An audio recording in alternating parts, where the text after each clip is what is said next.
আনজালনাহু ফি লাইলাতুল কদর, আমি লাইলাতুল কদরে কোরআন নাযিল করেছি। আর কদর কোন মাসে? শাবানে না রজবে না রমজানে? তাহলে রমজান মাসে কোরআন নাযিল হয়েছে, প্রমাণ হলো। রমজান মাসে আল্লাহ পাক কোরআন নাযিল করেছেন কোথায়? এবার আপনাকে দেখাচ্ছি। এই যে আইয়ামে জাহেলিয়াত। কোথায়? আইয়ামে জাহেলিয়াতে, যখন একটা যুগের মধ্যে শিরক আছে, সুদ আছে, ঘরে ঘরে শিরক, ঘরে ঘরে সুদ, ঘরে ঘরে মাদক, ঘরে ঘরে মেয়েদের অবমাননা এবং গোত্রীয় হানাহানি, কাটাকাটি, মারামারি, জেনা, ব্যভিচার ভর্তি একটা সমাজের মধ্যে, এখানে রমজান মাসে লাইলাতুল কদরে আল্লাহ কোরআন নাযিল করছে। কথা কি বুঝতে পারছেন? এবার এই মাসটাকে আল্লাহ পাক সম্মানিত করে দিলেন। তাহলে রমজান মাসের মূল কাজটা কি? কোরআনকে সময় দেয়া। এই মাসের মূল বিষয়টা কি? আল কোরআন। এখন আসেন, এই জাহেলি যুগে কোরআন নাজিল হলো মাত্র 23 বছর পর। কত বছর? মাত্র 23 বছর কোরআন অনুযায়ী চলার পরে দেখা গেল ওই জাহেলি যুগের মধ্যে কোনো শিরক নাই, ওই জাহেলি যুগের মধ্যে কোনো সুদ নাই, ওই জাহেলি যুগের মধ্যে কোনো নারীর অবমাননা নাই, ওই জাহেলি যুগের মধ্যে কোনো রকমের মাদক নাই, এই জাহেলি যুগের মধ্যে, ওই জাহেলি যুগের কোনো গোত্রীয় হানাহানি নাই, সবাই ভাই ভাই হয়ে গেছে। সুবহানাল্লাহ। কত বছর? 23 বছর। কিভাবে চলেছেন? এই আল্লাহর কিতাব আল কোরআনুল কারীম, এর শিক্ষা এবং এর ব্যাখ্যা সুন্নাহ, এটাকে ফলো করে চলা হয়েছে 23 বছর, মাত্র 23 বছর। এখন সেই আল্লাহ কি নাই? সেই নবী নাই? নবী জীবিত না থাকলেও তার সুন্নাহ নেই এবং সেই কিতাব আমাদের মাঝখানে নাই? সবই আছে। সেই আল্লাহ থাকেন, সেই নবীর সুন্নাহ থাকে এবং সেই কিতাব আমাদের মাঝে থাকে, তাহলে আমাদের জাহিলিয়াতগুলো দূর করা সম্ভব না? কি করবেন রমজান মাসে কোরআনকে? আপনি জেনেছেন রমাদান মাস কোরআনের মাস, এই মাসটাকে আপনি কিভাবে মূল্যায়ন করবেন? আমি কয়েকটা ক্লাসিফিকেশন বলছি, লিসেন, এই জায়গাটা একটু ভালো করে শোনেন।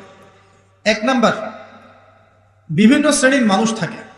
এক শ্রেণীর মানুষ আছে আমাদের সমাজে যারা আলিফ বা তা থা মোটেই জানে না। আছে? আছে? এমন অনেক মানুষ আছে, এদের সংখ্যা কিন্তু কম না, প্রচুর মানুষ যারা আলিফ বা তা থা উচ্চারণ করতে পারবে, কোরআন বিশুদ্ধ করে একটা আলহামদুলিল্লাহি রাব্বিল আলামিন এটা পড়তে পারে না, বানান করে করে পড়তে পারে না। আছে না? এক কথায় বিশুদ্ধ তেলাওয়াত করতে পারে না, এমন মানুষের সংখ্যা কম না বেশি? প্রচুর।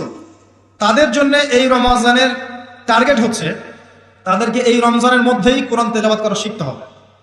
এতটুকু পারবেন? পারবেন না? ভয় পাচ্ছে?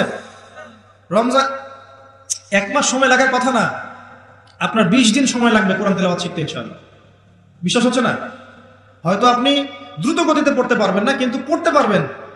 আপনি মদ মাখরাজ তাজবিদগুলো শিখতে পারবেন।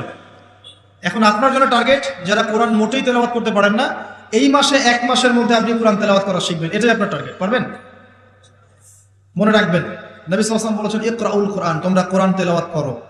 ফাইন্নাহু ইয়াতি ইয়াউমাল কিয়ামা শাফিআন লি আসহাবিহি, কোরআন কিয়ামতের দিন তার পাঠকারীর জন্য সুপারিশকারী হবে ইনশাআল্লাহ।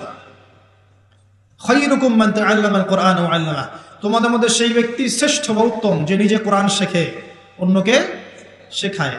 আরো হাদিস এসেছে, নবী সাল্লাল্লাহু আলাইহি ওয়াসাল্লাম বলেছেন আল্লাযী ইয়াকরাউল কোরআন ওয়া হুয়া মাহিরুম বিহি, যে ব্যক্তি কোরআন তেলাওয়াত করে এবং তার উপর দক্ষ হয়, মা'আস সাফরাতিল কিরামিন বাররা, সেই ব্যক্তি সম্মানিত ফেরেশতাদের সাথে হাসর করবে ইনশাআল্লাহ। ওয়াল্লাযী ইয়াকরাউল কোরআন ওয়া ইয়াতাতা'উ ফিহি, আর যে ব্যক্তি কোরআন তেলাওয়াত করে কিন্তু করতে গিয়ে আটকে যায়, ওয়া হুয়া আলাইহি শাক, এটা তার জন্য কষ্টকর হয়, ফালাহু আজরান, তার জন্য ডাবল পুরস্কার আছে। একটা হাদিসে, তিরমিজির হাদিসে নবীজি বলেছেন যে মান করা হারফাম মিন কিতাবিল্লাহি ফালাহু হাসানা, যে ব্যক্তি একটা হরফ পড়বে আল্লাহর কিতাবের, আলিফ লাম মিম, লা আকুলু আলিফ লাম মিম হারফুন, নবীজি বলেছেন আমি বলছি না যে আলিফ লাম মিম তিনটা মিলে একটা হরফ, বাল আলিফুন হরফ, লামুন হরফ, মিমুন হরফ, আলিফ একটা হরফ, লাম একটা হরফ, মিম একটা হরফ, প্রত্যেকটা হরফে তার 10টা করে নেকি হবে ইনশাআল্লাহ। আল হাসানাতু বিআশরি আমসালিহা, একটা নেকিকে 10 দিয়ে গুণ করা হবে। আর রমজান মাসে যে কোনো নেক আমল 70 গুণ বাড়িয়ে দেওয়া হয়। আল্লাহ চাইলে 700 গুণ বাড়াতে পারেন, আল্লাহ চাইলে অপরিসীম বাড়াতে পারেন। আল্লাহ কবুল করুন। তিলাওয়াত করবেন, তিলাওয়াত শিখবেন। তো যাদের কোরআন তেলাওয়াত করার যোগ্যতা নেই, এই মাসে কি টার্গেট দিলাম ভাই? এই মাসে আপনি ন্যূনতম টার্গেট জাস্ট কোরআন তেলাওয়াত শিখবেন, পারবেন ইনশাআল্লাহ? অনেকের মধ্যে কনফিউশন আছে না, আমারটা হচ্ছে কি হচ্ছে না, আছে না, সঠিক হচ্ছে কি হচ্ছে না। আপনিও এই টার্গেটে থাকেন, আপনি এই মাসে কোরআন আবার তেলাওয়াত করা শিখবেন। কিভাবে শিখবেন? মাদ্রাসায় কোর্স করানো হবে, আপনি মাদ্রাসায় যাবেন।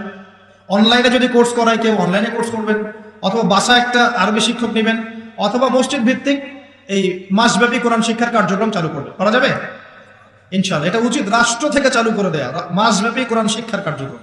এটা করতে পারলে সবচেয়ে ভালো হতো। এদেশ থেকে যত মহামারীর ভাইরাস সব চলে যেত। বিশ্বাস করেন না কোরআনের বরকতে সব বিপদ আপদ কেটে যেতে পারে? সূরা বনী ইসরাঈল আল্লাহ পাক বলেছেন যে ওয়াইদা ক্বরা'তাল কুরআন, হে নবী আপনি যখন কোরআন তেলাওয়াত করবেন বা করেন, জাআলনা বাইনাকা ওয়া বাইনাল্লাযীনা লা ইউমিনুনা বিল আখিরাহ হিজাবান মাসতুরা, যখন আপনি কোরআন তেলাওয়াত করেন তখন আপনার এবং ওই জগৎ, যেই জগৎটা আল্লাহ এবং পরকালে বিশ্বাস করে না, এদের মাঝখানে মানে ইমানদার এবং এর শত্রুদের মাঝখানে আমি আল্লাহ একটা অদৃশ্য পর্দা স্থাপন করে দিই। সুবহান, ওই দিক থেকে কোনো ক্ষতি আপনাকে স্পর্শ করতে পারবে না। যাই হোক, এটা আপনাদের টার্গেট। 2 নাম্বার, দ্বিতীয় শ্রেণীর মানুষ যারা কোরআন মাশাআল্লাহ তেলাওয়াত করতে জানেন এবং আপনার কনফিডেন্স আছে। এখানে একটা কথা বলতে ভুলে গিয়েছিলাম যে আপনাকে শয়তান 3 ভাবে বিভ্রান্ত করতে পারে। একটা হচ্ছে শয়তান কিন্তু আপনাকে বোঝাতে পারে যে আপনি অনেক জানেন, আপনার জানার দরকার নাই, এটা শয়তান আপনাকে বোঝাতে পারে। 2 নাম্বার বোঝাতে পারে যে আপনার দ্বারা হবে না, আপনি পারবেন না। আমার কথাটা মনে রাখেন। 3 নাম্বার বোঝাতে পারে যে আমার অনেক সময় পরে আছে, পরে শিখে নেবে, এটা তাড়াহুড়োর কি আছে। এই 3টা অস্ত্র শয়তানের বড় বড়।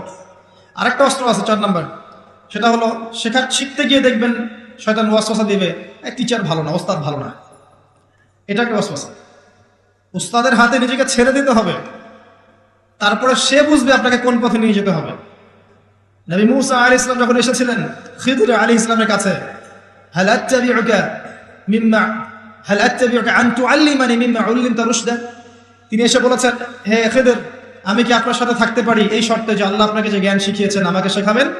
তখন খিদর আলাইহিস সালাম বলছেন, ইন্নাকা লান তাস্তাতিআ মা'ইয়া সাবরা, তুমি তো আমার সাথে ধৈর্য ধরতে পারবে না। ধৈর্য ধরে ওস্তাদের কাছে সুপর্দ করতে হয়, তারপরে জ্ঞান পাওয়া যাবে ইনশাআল্লাহ। এত অস্থির হলে হবে না। 2 নম্বর শ্রেণী যারা করতে পারেন তাদের জন্য নসিহত হচ্ছে, এই রমজান মাসে আপনার টার্গেট এই কিতাব আপনি একবার খতম করবেন, একবার অনলি। পারবেন? অনলি একবার। প্রত্যেক দিন আপনি 1 পারা করে পড়বেন, প্রত্যেক দিন 1 পারা, 30 দিন 30 পারা। সম্ভব? খুব কঠিন? পারা যাবে না? ইনশাআল্লাহ আল্লাহ পাক তৌফিক দান করুন। আবারও বলছি, কোরআন তেলাওয়াত করলে আপনি প্রত্যেক হরফে 10 নেকি পাবেন। আপনি এই কোরআন আপনার পক্ষে সুপারিশ করবে, আপনি সম্মানিত ফেরেশতার সাথে হাসর করবেন। ইন্নাল্লাহা ইয়ারফাউ বিহাযাল কিতাবি আকওয়ামান ওয়া ইয়াদাউ বিহিল আখারিন, বহু সম্প্রদায়কে আল্লাহ পাক এই কোরআনের মাধ্যমে সম্মানিত করেন, অনেককে অপদস্থ করেন। হাফেজে কোরআনদেরকে বলা হবে, ইকরা ওয়ারতাক, তোমরা পড়ে উঠতে থাকো। ফাইন্না মানজিলাতাক, তোমার আসন হবে, মঞ্জিল হবে, ইলা আখিরি আয়াতিন তাকরাউহা, তুমি যেখানে তেলাওয়াত করা থামবে সেখানে জান্নাতে ওই উচ্চ আসনে তোমাকে বসানো হবে। কেউ যদি 500টা আয়াত পড়ে 500 তলা বাড়ি দেওয়া হবে জান্নাতে। কেউ যদি 1000 আয়াত পড়তে পারে 1000 তলা বাড়ি দেওয়া হবে জান্নাতে ইনশাআল্লাহ তাআলা। জি, শেষ করছি আমরা একটু।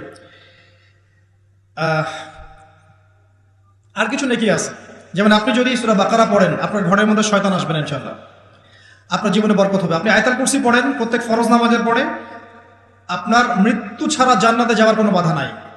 সূরা মুলক পড়েন রাতের বেলা, এটা আপনাকে কবরের আযাব থেকে বাঁচাবে। সূরা কাহফ পড়েন প্রথম 10 আয়াত শেষ 10 আয়াত, আল্লাহ পাক আপনাকে দাজ্জালের ফিতনা থেকে বাঁচাবে ইনশাআল্লাহ। সূরা ইয়াসিন পড়েন, আপনার হাজত পূর্ণ হয়ে যেতে পারে ইনশাআল্লাহ। আপনি সূরা বাকারার শেষের আয়াতগুলো পড়েন 3টা আয়াত, সারা রাত নফল নামাজের নেকি পাবেন। অনেক ফজিলত, এটা বলে শেষ করতে পারবো না, আমি গুটিয়ে নিচ্ছি। যারা কোরআন তেলাওয়াত করতে পারেন তাদের জন্য কোরআনময় রমাদান হচ্ছে, আপনারা কোরআন 1 পারা করে পার ডে পড়বেন, একবার খতম দিবেন। পারা যাবে? আল্লাহ পাক তৌফিক দান করুন। 3 নাম্বার, তারা যারা হাফেজে কোরআন তাদের টাস্ক হচ্ছে এই কোরআন রমাজান মাসে পুরোটা আবার হিফসের চর্চা করবেন। অনেক সময় ইয়াদদাশ কমে যায় না, অনেকে আবার ভুলে যায় না। হাফেজদের প্রতি নসিহত হচ্ছে এই মাসে আপনি পুরো কোরআনটাকে আবার রিগেইন করবেন, রিভাইজ করবেন, চর্চা করবেন, আবার আগের জায়গায় ফিরিয়ে নিয়ে আসবেন। পারবেন ইনশাআল্লাহ? আল্লাহ তৌফিক দান করুন। এবং সম্ভব হলে তারাবির নামাজ পড়ান। যারা তারাবির নামাজ পড়ায় তারা সৌভাগ্যবান, তারা পুরো কোরআনটা হিফজ করার সুযোগটা পেয়ে যায়। আল্লাহ পাক তাদেরকে তৌফিক দান করুন। এখানে একটা কথা বলবো আমি 1 মিনিটে, যে ইমাম খতিব মুয়াজ্জিন যারা আছেন তাদের ভালো ভাতার ব্যবস্থা করবেন, তাদের পরিবারের ভরণ পোষণের জন্য ভালো অঙ্কের ভাতার ব্যবস্থা করবেন। সবকিছুর দাম বাড়বে, তাদের ভাতা বাড়বে না, এটা হতে পারে না। তাদের জন্য, তাদের পক্ষে যদি কথা বলার কেউ না থাকে, আমি কথা বলছি, তাদের জন্য আপনি ভালো অঙ্কের ভাতার ব্যবস্থা করবেন। তাদেরকে যেন পরিবার নিয়ে টেনশন করতে না হয়। নামাজ পড়াবেন, তারাবি পড়াবেন, খুতবা দিবেন, দিনের প্রচার করবেন, আপনি তার পরিবারের দায়িত্ব নিয়ে নেবেন। পারবেন? এটা করতে না পারলে তো আল কোরআন আলো ঘরে ঘরে জ্বলবে না। কোরআনওয়ালা মানুষের যদি সমস্যা থাকে তাহলে কোরআনের কথা কে বলবে, কে নামাজ পড়াবে, আর কে আপনাকে তারাবি পড়াবে? তারা অনেক মাজলুম এবং অসহায়, তারা মুখ ফুটে অনেক কথা বলতে পারে না, তাদের পক্ষে কথা বলার মানুষ খুব কম। তাদেরকে ভালো অঙ্কের অনারিয়ামের ব্যবস্থা করবেন, এটা করা উচিত আমাদের সবার। একটা ইমামের বেতন 5,000 10,000 টাকা, কিভাবে সংসার চলবে? সংসার চলতে পারে না। আল্লাহ পাক তাদেরকে প্রশস্ত রিজিকের ব্যবস্থা করুন, আমিন। আমাদের মানসিকতা পরিবর্তন করুন, আমিন। হাফেজ কোরআনদের জন্য এই টাস্ক, আপনারা পুরো কোরআন হিফজ করবেন, চর্চা করবেন এই রমজান মাসে। তারপরে আর 2-3টা বলে শেষ করছি। যারা কোরআন আমরা অর্থ জানি, টুকটাক অর্থ জানি, আমাদের কাজ হচ্ছে এই রমজান মাসে কোরআনের ব্যাকরণগুলোকে ঝালাই করা, আরবি ভাষাটাকে একটু ঝালাই করা, এবং বিশুদ্ধ তাফসীরকে নিয়ে পুরো কোরআন A to Z পুরো কোরআন 1 মাসের মধ্যে অর্থ সহ পড়া। পারবো ইনশাল্লাহ? যারা আমরা অর্থ সহ পড়তে আগ্রহী বা টুকটাক আরবি ব্যাকরণ ভাষা জানি, তাদের উপর দায়িত্ব হচ্ছে এই রমজান মাসে পুরো কোরআনটা অর্থ সহ পড়ার চেষ্টা করা। আল্লাহ পাক আমাকে আপনাদের সবাইকে তৌফিক দান। এখানে আমি একটা সহজ কথা বলছি, শোনেন। আল কোরআনুল কারীমের মধ্যে 600টা পৃষ্ঠা আছে। কয়টা পৃষ্ঠা? এই কিতাবের মধ্যে 600 পৃষ্ঠা আছে। প্রত্যেক 20 পৃষ্ঠায় একটা করে পারা শেষ হয়, এবং প্রত্যেকটা পৃষ্ঠায় আপনি 15টা করে লাইন পাবেন। 15টা করে লাইন পাবেন। প্রত্যেকটা লাইনে আপনি গড়ে 9টা করে শব্দ পাবেন। 9টা শব্দ। কোন লাইনে 10টা থাকতে পারে, কোন লাইনে 8টা থাকতে পারে। গড়ে 10টা শব্দ, 9টা শব্দ থাকবে। এবং এক পৃষ্ঠায় 135 থেকে 140টা শব্দ থাকে। কথা কি বুঝতে পারছেন? এভাবে হিসাব করলে দেখা যায় এই 600 পৃষ্ঠার কিতাবের মধ্যে সব মিলিয়ে শব্দ আছে 77,800টা। কতটা? 77,800টা, অ্যাপ্রক্সিমেটলি 78,000 শব্দ। কিন্তু সুসংবাদ হচ্ছে এই সমস্ত শব্দগুলোই নতুন নতুন শব্দ নয়, বরং এই শব্দগুলো বের হয়েছে মাত্র 4,500 শব্দ থেকে। চিন্তা করতে পারেন? মাত্র 4,500 শব্দ থেকে এই সমস্ত শব্দগুলো বের হয়েছে। এই শব্দগুলো আবার 3 ভাগে বিভক্ত। একগুলো হচ্ছে নাউন্স বা বিশেষ্য বা ইসম, একগুলো হচ্ছে ফিল বা ক্রিয়া, একগুলো আছে হরফ বা প্রিপজিশন বা অব্যয়, এই টাইপের। এর মধ্যে মাত্র 200 থেকে 300টা মাজদার যদি আপনি জানেন, এবং একটা শব্দ থেকে অনেকগুলো শব্দ তৈরি করার এই ব্যাকরণের টেকনিকটা যদি শিখতে পারেন, আপনি ইনশাআল্লাহ তাআলা অল্প সময়ের মধ্যেই দেখবেন আল কোরআনের মিনিমাম অর্ধেক অর্থ আপনি বুঝতে পারছেন। এটা এত সহজ, আলহামদুলিল্লাহ। অনেকে বলবেন যে এটা তাকে শুনি নাই, নতুন নতুন মেথড আসছে না, FM মেথড, এই মেথড, সেই মেথড আসছে না। আরবি ভাষা নিয়েও চর্চা হয়, মেথড বের হয়। আরবি ভাষা নিয়ে, কোরআন নিয়ে অনেক গবেষণা চলছে, এবং নতুন নতুন অনেক কোর্স এবং বই লঞ্চ হচ্ছে। এগুলো ঘাটাঘাটি করেন, আপনি দেখবেন যে কোরআনটাকে আল্লাহ পাক সহজ করেছেন। আল্লাহ পাক এটাই বলেছেন, ওয়ালাকাদ ইয়াসসারনাল কোরআনা লিযিকরি ফাহাল মিন মুদ্দাকির। কোরআনকে আমি বোঝার জন্য সহজ করেছি, কেউ কি আছো উপদেশ গ্রহণকারী? আপনি এই ব্যাকরণগুলো শেখেন। আমি একটা ওয়েবসাইটের নাম বলে দিচ্ছি, www.understandquran.com। দেখেন এখানে সব ভিডিওসগুলো দেওয়া আছে। সময় নেই, খালি দেখেন।